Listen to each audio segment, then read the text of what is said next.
এমন একটা সময় পার করছি যে বাচ্চাদেরকে সাথে করে নিয়েও কোথাও যেতে ভালো লাগে না, কারণ ওরা অনেক দুষ্টামি করে, নিজেদের মতো করে একটু টাইম স্পেন্ড করতে পারি না।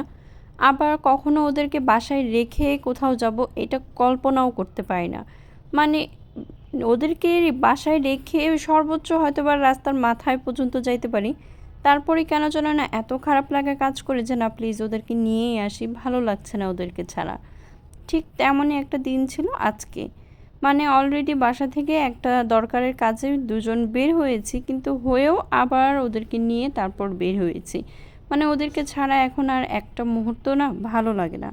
হ্যালো এভরিওয়ান, আসসালামু আলাইকুম। আমি ঝুমা। কী অবস্থা আপনাদের, কেমন আছেন আপনারা সবাই? আমি আলহামদুলিল্লাহ ভালো আছি আপনাদের ভালোবাসায়। যাই হোক, ভালোবেসে আপনারা পাশে থাকলে, কাছে থাকলে আমার নিজেরও অনেক ভালো লাগে। এই যে দেখছেন ওদেরকে নিয়ে একটু বের হয়েছি, প্রায় টাইমই হচ্ছে গিয়ে ওদেরকে নিয়ে একটু বাসার বাইরে বের হই, কারণ ওরা হচ্ছে গিয়ে বাইরে বের হয়ে খেলাধুলা করতে অনেক পছন্দ করে। শুধু ওরাই না, সব বাচ্চারাই। তো আজকেও সেম কাজটাই করছি, যদিও বা বাইরে তেমন কিছু খাওয়ার উদ্দেশ্যে না, কেন যেন সারাদিন প্রচুর খাওয়া দাওয়া বা কাজকর্ম করার পর বাইরে একটু কফি খেতে খুব ইচ্ছে করছিল। তো সেটাকেই উদ্দেশ্য করে বাইরে বের হয়ে মেন সমস্যা হচ্ছে কি জানো, বাচ্চাদেরকে কোথাও নিয়ে আসতে ইচ্ছা করে না, কি অবস্থা শুরু করছে। আবার বাচ্চাদের রাইখে আসতে ইচ্ছা করে না, মানে বাচ্চাদের বাসায় রেখে আসলেও না মন খুঁতখুত করে। আর ওদের নিয়ে আসলে ওদের ওদের বিরক্ততে বসা যায় না, কি অবস্থা দুইজনের দুইটাই।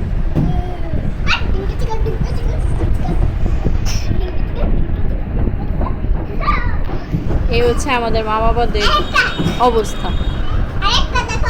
পরক্ষণে আবার নিজে নিজেই ভাবি ওরা আসলে আমাদের কাছে কমফোর্ট ফিল করে, খেলাধুলা দুষ্টমি যাই হোক না কেন ওরা তো আমাদের সাথেই করবে, তাই না? ওরা আর কার সাথেই বা এটা করতে পারবে? নিজের বাচ্চাকে আমরা যতটা স্পেস দিই, অন্য কারো বাচ্চাকে কি সেই পরিমাণে স্পেস দেই আমরা? কখনোই না, এটা আসলে সম্ভবও না। বাচ্চাদের যত বায়না থাকবে অবশ্যই সেটা বাবা মার কাছেই থাকবে। সেটা ভেবে আবার নিজেকে কেন যেন ঠান্ডা করে ফেলি যে না ঠিক আছে, ইটস ওকে, এটাই আমাদের নিয়ম।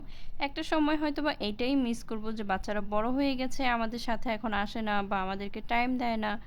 তো এইটাকে নিয়ে আসলে ভাবনা চিন্তা করতে করতেই আসলে অনেক টাইম হয়ে যায়। যাই হোক, এই যে এখানে ওদেরকে জন্য একটু ফালুদা অর্ডার করেছিলাম, ওরা তাই খাচ্ছিল। আর আমি যেহেতু বরাত সেন্টারে আসছিলাম, তো এখানে না ক্যাপাচিনো নাই। আমার ভীষণ মানে এর আগের দিন রাতে ঘুম হয় নাই, তো খুব খারাপ লাগছিল, মাথাটা খুব ধরেছিল। ভাবলাম একটা ক্যাপাচিনো খাবো, সেজন্য বরাতে আসছিলাম। বাট এখানে কোথাও হচ্ছে ক্যাপাচিনো নাই, তো আমি কিছুই খাই নাই। আর ওরা জাস্ট একটা ফালুদা খেলো, তারপরেই হচ্ছে এখন বাসায় চলে যাব। আজকের ব্লগটা এই পর্যন্তই। আল্লাহ হাফিজ।